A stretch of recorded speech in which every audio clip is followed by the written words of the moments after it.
I thought of these three questions could be part of our conversation later after I want us to get up and actually create a public work.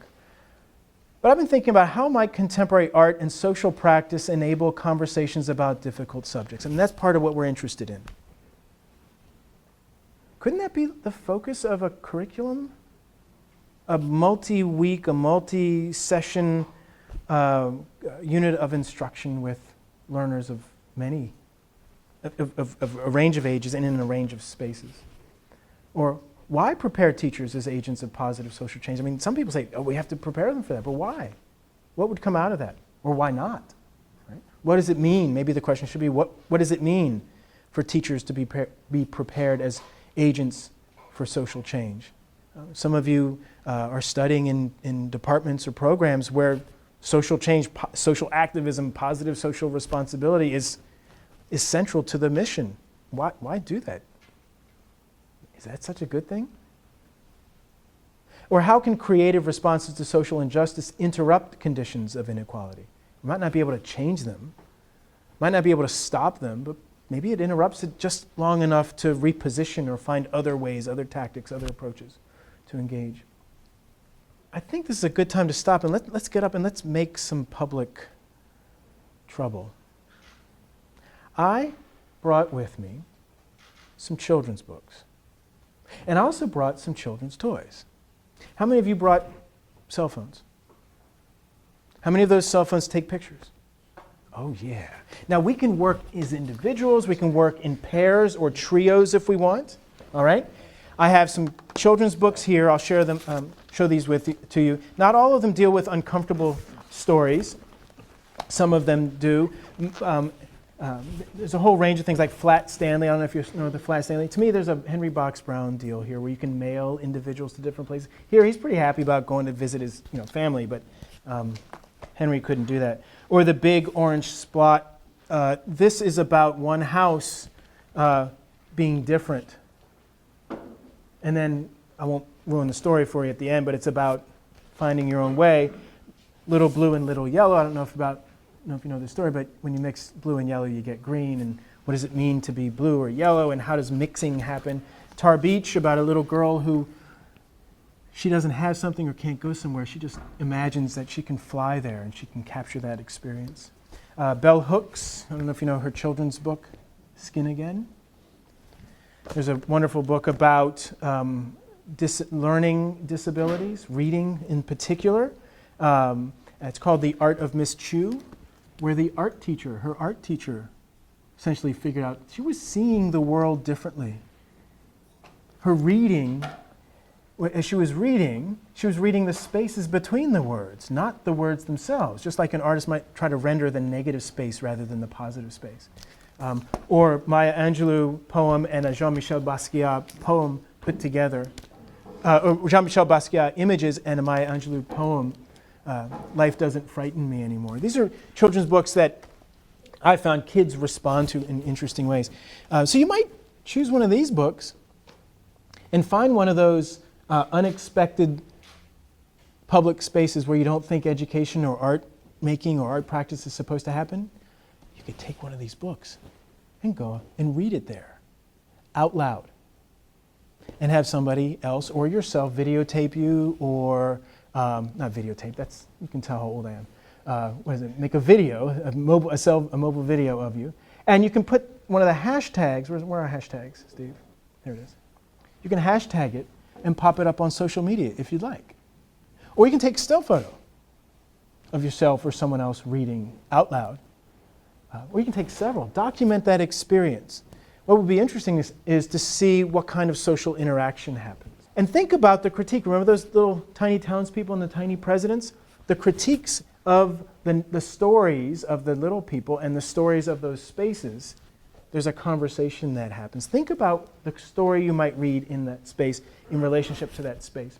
Or I have these little toys. There's 3 firefighters, 2 of whom have razor stubble, one has a mustache. I wonder how gendered this is. I'm just asking questions right now. Or little animals.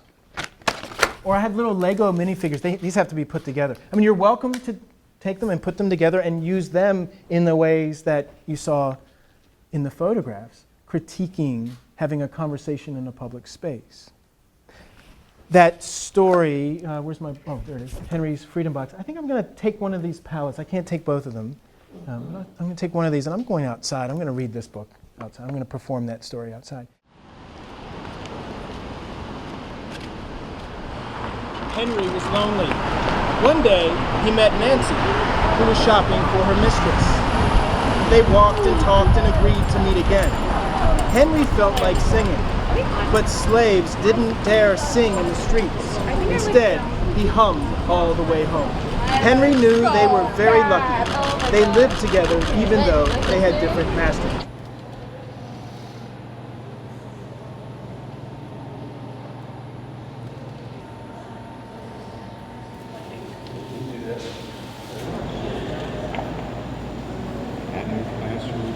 Life didn't frighten me at all, not at all. Life didn't frighten me at all. Thanks a lot. What's this for?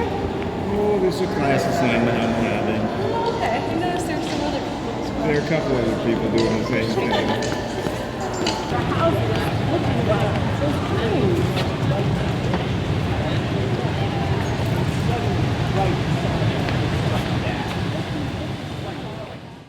Does anyone want to talk about, do you want to talk about your own specific experience, either reading a book out loud in public or reading a public space with in conversation with your figure? Mainly people ignored me. Some people, like you said, made a sort of a wide, like somebody came, realized they were sort of in the scope of the photograph and, oh, I'm so sorry, you were taking the photograph and you said, no, it's okay, you can go in. No, I. So that was interesting. I used to love to read children's books to my kids. So it was just so much fun to be out there and showing everybody. And some people looked at me like, oh, okay.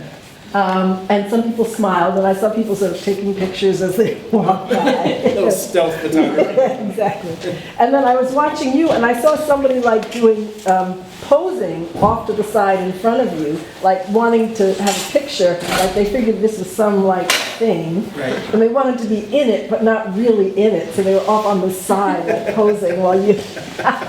That fascinates me though. If you don't even know what it is, why are you so desperate to get a picture?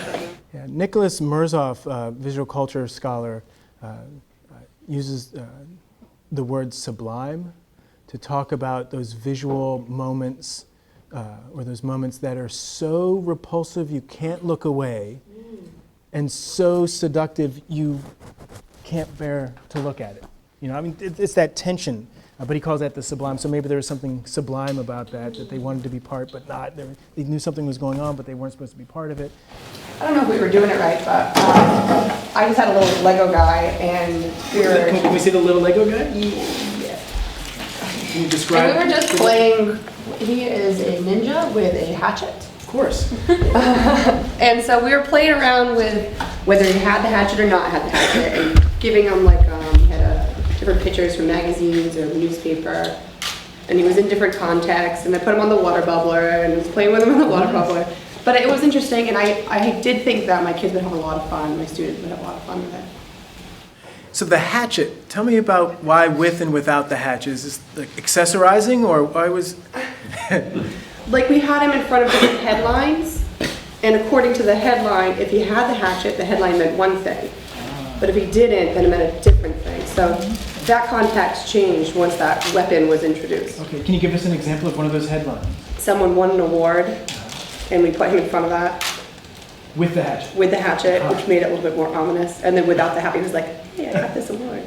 So you see in that example, you're playing with the various symbolic meanings that are referenced with not just the ninja, but all, with that hatchet and the text. So there's the layered readings, and even that subtle, seemingly innocuous change of hatchet or not hatchet shifts readings, shifts meaning there. It's very powerful. I hope some of what we've talked about gives you beginning points or places of departure for your own work as educators or artists, continue this work. See what else you can trouble, what other kinds of questions you can ask, what other stories might be told.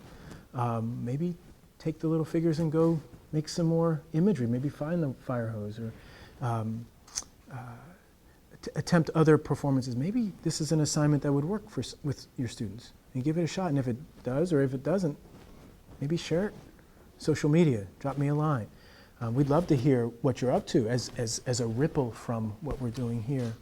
I said yesterday and last week, as an artist, as an educator, as a researcher, I have found that I'm more interested in questioning the answers than I am in answering the questions. And for me, the answers are those social constructs, those practices, those systems that people have put in place, sometimes remaining unquestioned or under-analyzed. And maybe art making through social engagement is one way to provoke reflection, hoping to discover something in the process about those constructs. I'll leave you with this. The National Art Education Association is a professional organization in North America. It's open internationally, primarily made of K-12 art teachers, but there are other art educators in the group, higher education professionals, museum educators.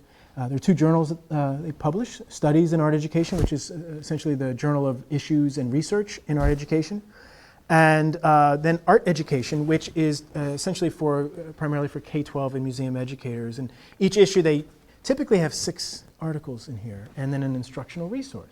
But this particular special issue that came out in July of 2017 is a special issue. And the call for the theme was creative activity as a human right. And the editor said, instead of getting 6, I want to see how many I can get. So he cut down the length of the submissions. These are shorter pieces, but they're really potent little pieces. There's so many in here. One of the articles in here is called Socially Engaged Art Education Practices, Processes, and Possibilities. And it's about ceramic water filters, public performance, socially engaged art. And I co-authored this with 2 colleagues, Ross Schlemmer, who is a professor of art education at Southern Connecticut, and Erica Hitchcock, who is a high school art teacher in Virginia Beach. And so the 3 of us put our voices together to talk about our experiences here. The other piece that I wanted to share with you is one that was written by 3 art educators at Maryland Institute College of Art in Baltimore. I just want to read the opening paragraph to you, and then another excerpt, and then we can have a final set of comments. Their article is called Baltimore Uprising, Empowering Pedagogy for Change. And it was written by Vanessa Lopez, Adrienne Pereira, and Shaila Rao. The Baltimore Uprising was in response to the death of Freddie Gray, who was fatally injured in April 2015 while in police custody in Baltimore City. The first evening of the uprising, we were home, glued to the television, communicating with each other and our pre-service teachers, worried about violent protests that were erupting in parts of the city. That's one of those moments within your own community that changes the community. Certainly now Freddie Gray's name is well known. And so these 3 art education professors who are working with pre-service teachers were faced with this real-life situation. And what is our responsibility as art educators, as artists, as teachers, as citizens within this community to prepare our teachers to face these issues, these situations? And how do we do so responsibly? Not only as community members and related to them, to these teachers as our students, but knowing that these folks are going to become teachers who might face similar situations.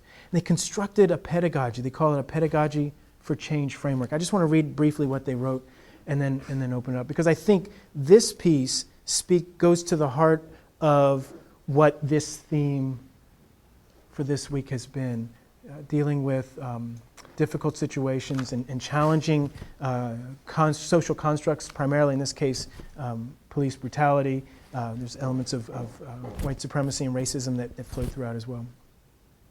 They said, if we, alongside our pre-service teachers, engage with self, that's the first piece. So there's 4 components here. Self, to understand the intersections of identities from our lived experiences, examined through the lens of the historical context of established social injustices in schools and communities, context being the second, then we have an informed understanding of these complexities that, 3, students contribute to the cultural assets of every classroom, with the goal of developing a critical for pedagogy for effecting change where deemed necessary. So the combination of self, not only teachers, but also the selves of the students. We need an understanding of the context, social, cultural, political, locational, and bringing the students in there as cultural assets within the conversation. Perhaps the pedagogy emerges from that formula. I think it's a brilliant piece, and they walk through each of those components for you.